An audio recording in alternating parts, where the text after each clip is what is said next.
Easy, be nice. Not so rough, not so rough. Good morning, guys. How you guys doing? Merry Christmas. It's honey, leave him be. It's not a Merry Christmas, that's for sure. I'm coming to you kind of remote. Went out of town yesterday, or the night before last, actually, to go spend time with my girlfriend's family up in Massachusetts. We're here now. I brought the two highest maintenance pups with me. They need extra attention. Obviously Crash and Pop, Crash because of his limitations, and Pop just because she has no limitations. And Connie and Margie and the staff are back at home handling things, and they certainly don't need the extra oh gosh, what is it, the extra duty of the amount of hands-on that these two individuals need more than anybody. It's literally nonstop. Shortly after the last post I made this morning, I got an urgent phone call from Connie. And we've known this day is coming. I've been terrified of it. The other day before we left, I had second thoughts even about going. I was nervous. Just something was beating me up. Sometime this morning,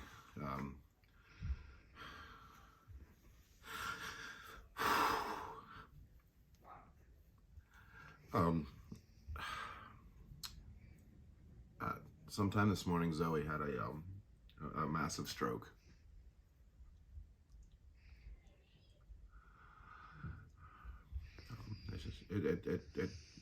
She passed away. She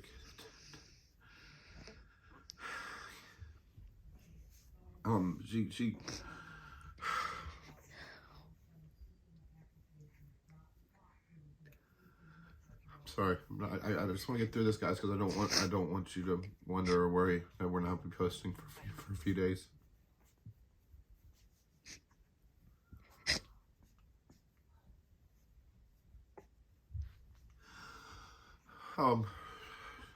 As you guys know, we had her in for an MRI, and we found out a lot about her neurological condition, which so many of these little guys have. You see hydrocephalus, you see cerebellar hypoplasia, but what you don't see is that, unfortunately, I'm gonna blame everything I continue to blame, just from my hands-on experience with this, is that years and years of breeding them to be a certain way, combined with the amount of vaccinations that they receive, causes a lot of deformities. And one of the things is that Zoe's skull was very malformed. She had a lot of water pockets on the brain, as we know. Several sections of her brain were literally, as the neurologist said, smashed into her cranium. So like I said, when we got that news, there was no diagnosis on time. She was exhibiting some symptoms here and there, but we kept her isolated. She's been a breakfast clubber permanently since, keeping her away from everybody other than the ones that come in bed with me. And while I'm out of town, the breakfast club has been emptied to make it easier for Connie to watch everybody. The only remaining breakfast clubbers, and we, as you saw with the previous post with the big room, one of the reasons I was able to come and do this was because we had the extra space to separate the larger ones from the delicate ones, from the breakfast clubbers, from the regular, from the roughnecks, etc. Harley, Buggy, and Zoey were all that were left in my room. They had the palace to themselves. And after this morning's routines, Connie went back up, give her medicine and feed them, and she had found her on the floor, and she was gone. Oh.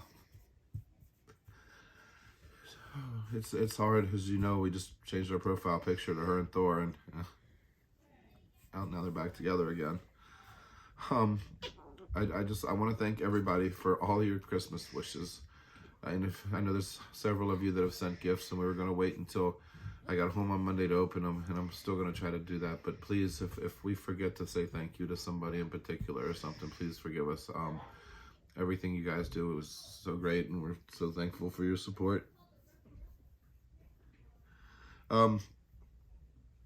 Just a little history on Zoey. Zoey came to me. She was, this is where you feel so guilty. She's one of those ones where, before the sanctuary started, I found her on Craigslist. And believe it or not, there wasn't even a picture of her. It was just somebody with an ad saying, "Free to good home." And I said to the person, "Here's who I am, here's what I do." And I just reached out and said, "You don't want to put free to good home," and the reasons as to why with dog fighters and everything. and you definitely get an unsavory element that doesn't take care of them. Of course, look at where she ends up with me 3 years later. But you know, then the lady sends back and that she was very, you know, she was very sure that, you know, she would never let that happen and that she would screen them properly, but that she was intrigued and really wanted Zoey to come to us. And so then she sends me a picture of this beautiful little girl, which I just fell in love with her immediately. You know, she only had one eye when she came to me. That was one of the reasons she was getting rid of her, because her larger Chihuahua, you know, one night, I guess they got in a tussle after they went to bed. She came downstairs and there's Zoey's eye popped out of her head. And that's when she said it was enough. We need to get her to a safer place, which entered our place. And then, you know, Zoey found her nugget in her new obsession. And, you know, the rest is kind of history until just now. Zoey's always been one of the most delicate little babies here, guys. Why didn't I bring her? Well, actually, it's funny. We talked about this. Like I said, I had feelings about her, and I was afraid to even take her in the airplane just because of the pressure with her brain. God only knows what would have happened. She was showing symptoms of me being a little concerned. These were more of like minor breathing issues right before this went down, to where it wasn't concerning enough because they were minor. They were few and far between that it was going to be a problem until, but yeah, I wasn't worried about it till we got home. You know, it's lungs, even though I know everything's connected when you're talking about the organs. But it was more lung, and I was more concerned about the heart and the lungs, but the heart sounded good. And even though she was wheezing a little bit, she had good lung capacity, and it seemed as long as she stayed calm. But Zoey has a tendency of getting riled up, and she's got anxiety really bad, as you see with Nugget, to the point where we don't try not to even let her get excited with Nugget anymore, just because I'm afraid of what could happen. Well, you know, I'm not saying anything did happen, you know, in the half an hour or whatever. Connie didn't see her. But, you know, I don't know if it was anxiety or just finally just something ruptured.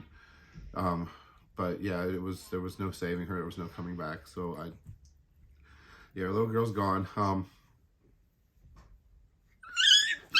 Easy, sweetheart. There's a little monster here beaten up on dogs twice their size. But anyway, so I just want to tell you guys, I'm so sorry to ruin your Christmas. Ours is certainly blown. And we'll be back in a couple days. You know, Zoey's one of the ones, man. She's the core. She was here before there was a sanctuary. There's about a dozen of them, like Thor and so many others. And yeah, it's just, this is extra hard. I'm not there. I can't be with her. So I'm sorry, you guys. And thank you for everything, and thank you for understanding. I'll talk to you soon.